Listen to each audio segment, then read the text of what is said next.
Good evening, everyone, and welcome back to Answers on Eschatology. My name is Dan Derry, and I'm the president of the Institute of Fulfilled Eschatology. We are in the middle of a study on Matthew 24, and I want to share some concluding thoughts with you out of verse 29 this evening. So if you recall from the last few videos, we've identified Old Covenant Jerusalem as spiritual Egypt and spiritual Babylon. And that has massive significance for understanding the story of eschatology, number one, and the second Exodus, and also for understanding the book of Revelation. Old Covenant Jerusalem was the city guilty of shedding all the blood of the righteous, yea, from Abel to Zechariah. Babylon in Revelation was the city guilty of shedding the blood of the saints, the blood of the apostles, the blood of the prophets, the blood of the righteous. Old Covenant Jerusalem was Babylon of Revelation. And we can see that better when we understand that the Old Testament prophecies regarding the judgment of Babylon also pointed towards and to the judgment of Old Covenant Jerusalem in AD70. And that's what I want to bring out again in this video. I want to look at Jeremiah 50, okay? And I want to further prove to you, try to demonstrate that Old Covenant Jerusalem of the first century was judged as spiritual Babylon. Jeremiah 50, okay? Let's go there. Now, in the context here, okay, Jeremiah is reiterating a prophecy of Isaiah. Actually, Isaiah chapter 13 that we've already looked at. Isaiah 13 was a prophecy against Babylon by the Medo-Persian Empire, their destruction. That was a long way off, okay? Isaiah prophesied over 100 years before that judgment took place. Jeremiah comes along, and now that judgment is, number one, much closer, but Babylon historically had just destroyed Jerusalem. They had leveled the temple, they had scattered the people into exile, and Jeremiah is now reiterating Isaiah's prophecy of the imminent judgment of Babylon by Medo-Persia, okay? And he gives us a little bit more information as to the reason for Babylon's judgment. And from what Jeremiah says here in verse 50, we can link this destruction as prophetic of the destruction of Jerusalem in AD 70. Go with me to Jeremiah 50. Let's read verses 1 to 2 for context's sake, and we'll jump in from there. The word of the Lord, which the Lord spoke concerning Babylon, the land of the Chaldeans, through Jeremiah the prophet. Declare and proclaim among the nations. Proclaim it and lift up a standard. Do not conceal it, but say, Babylon has been captured. Bel has been put to shame. Marduk has been shattered. Her images have been put to shame. Her idols have been shattered. So, simply put, this is the judgment of Babylon, for context's sake. Go down with me to verse 15. Watch this. Raise your battle cry against her on every side. She has given herself up. Her pillars have fallen. Her walls have been torn down. Watch this next phrase. For this is the vengeance of the Lord, taking vengeance on her. As she has done to others, so do to her. So judgment upon Babylon would be the vengeance of the Lord. But watch this. Jeremiah further identifies this vengeance. Go with me down to verse 27 and 28. Put all her young bulls to the sword. Let them go down to the slaughter. Woe be upon them, for their day has come, the time of their visitation. So the judgment of Babylon would be the vengeance of the Lord at the time of visitation. But it gets better. Look at the next verse.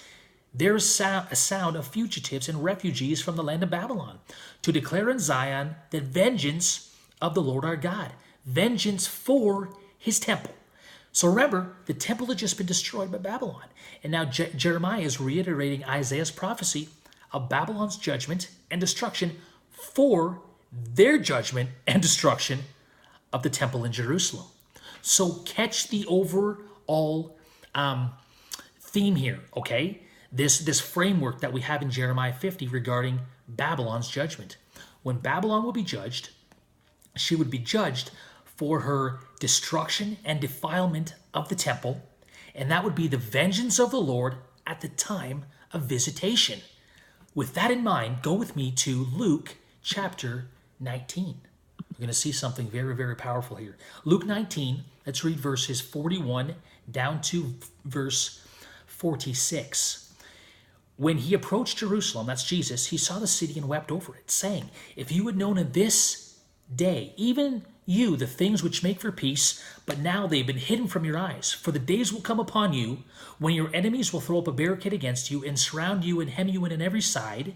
Now, verse 44 is a direct quote parallel to Matthew 24, verse 2, the prophesied destruction of Jerusalem. Watch this. They will level you to the ground, and your children within you. They will leave not one stone in you upon another, because you did not recognize the time of your visitation. That's the same visitation from Jeremiah 50. But watch this. This gets even better. That Jesus entered the temple and began to drive out those who were selling, saying to them, "It is written, and my house shall be a house of prayer, but you have made it a den of robbers," quoting Jeremiah 7. So here's the framework of Luke 19. He prophesies the judgment and the destruction of Jerusalem at the day and time of visitation for their defilement of the temple. He quotes Jeremiah chapter 7, which says, "You have made my house of prayer a den of robbers." They had defiled the temple. They had desecrated it with their sins and the Roman money, the money changing going on in the temple. It had become an abomination. Do you see the parallels here? This is perfect. In Jeremiah 50, the judgment will come upon Babylon for their judgment of Jerusalem, for their destruction and defilement of the temple. It was the day of the Lord's vengeance for his temple at the time of visitation.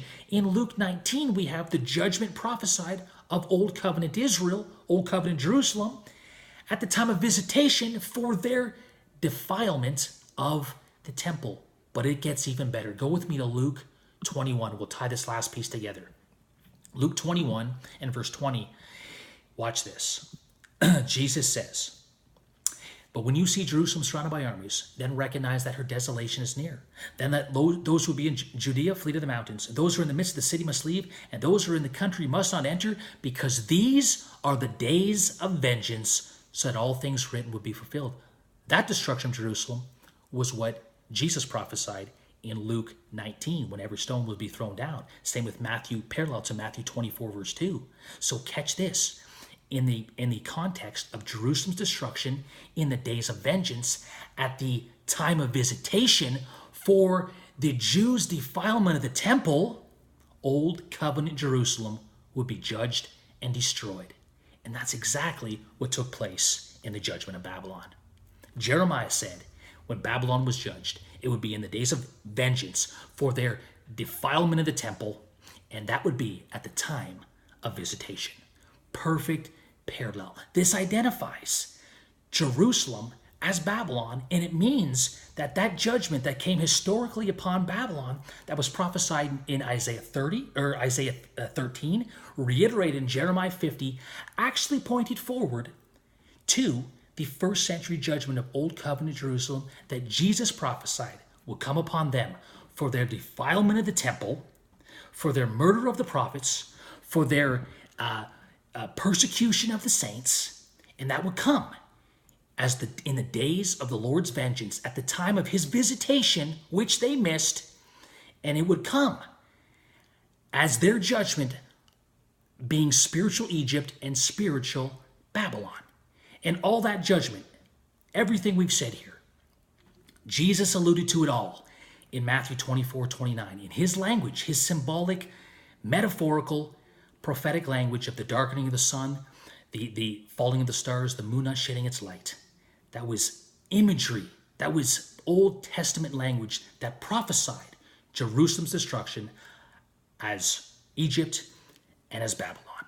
And that took place, not in our future, but in our past, 2,000 years ago, through the judgment of Old Covenant Jerusalem in AD70. Well, guys, that's all for Matthew 29. I hope you'd enjoyed it.